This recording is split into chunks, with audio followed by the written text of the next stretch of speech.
नमस्कार. आजच्या आपल्या व्हिडिओचा विषय आहे लोक काय बोलतात याकडे दुर्लक्ष करणे.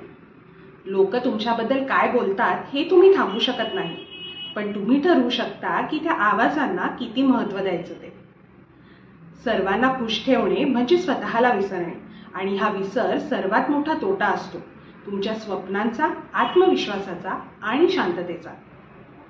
या विषयासंबंधित आपण अधिक माहिती 5 भागांमध्ये जाणून घेणार आहोत. पार्ट 1. लोक का बोलतात. कधी विचार केलात का की लोक बोलतातच का आपल्या मागे? कारण त्यांना तुमचं काम दिसतंय, त्यामागचे प्रयत्न नाही.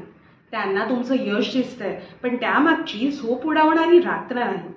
त्यांना तुमचं हसू दिसतंय, पण त्या हसण्यामागचा संघर्ष नाही.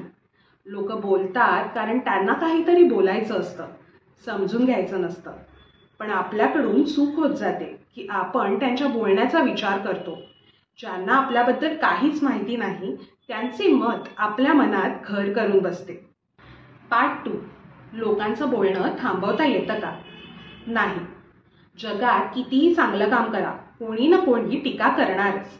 रामाबद्दल बोललं गेलं, कृष्णाबद्दल बोललं गेलं, मग आपण कोण? त्यामुळे लोकांचं काम म्हणजे बोलणं आणि आपलं काम म्हणजे करत राहणं. पार्ट 3. स्वतःशी प्रामाणिक राहणे. स्वतःला विचारायला शिका की मी हे काम मनापासून करतोय का? जर उत्तर हो असं आलं तर बाकी सगळं अप्रासंगिक आहे.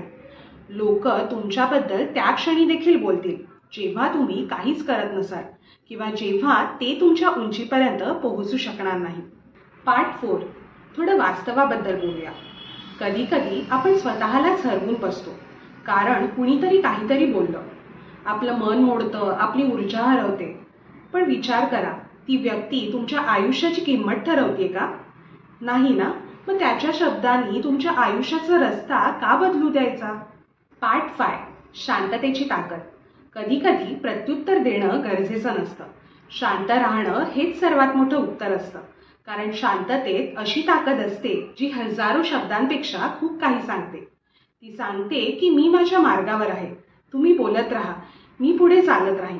शेवटी एवढंच, लोक काय बोलतात हे बदलणं तुमच्या हातात नाही, पण त्यांना ऐकायचं की नाही हे ठरवण्याची ताकद मात्र तुमच्यात आहे. लोक बोलत राहतील, तुम्ही पुढे चालत राहा, कारण तुम्ही थांबलात तर त्यांचे बोलणे खरे ठरेल. जर तुमचंही मन कधी लोकांच्या बोलण्यामुळे खचलं असेल तर हा व्हिडिओ पुन्हा ऐका आणि स्वतःला आठवण करून द्या की तुमचं आयुष्य तुमच्या हातात आहे.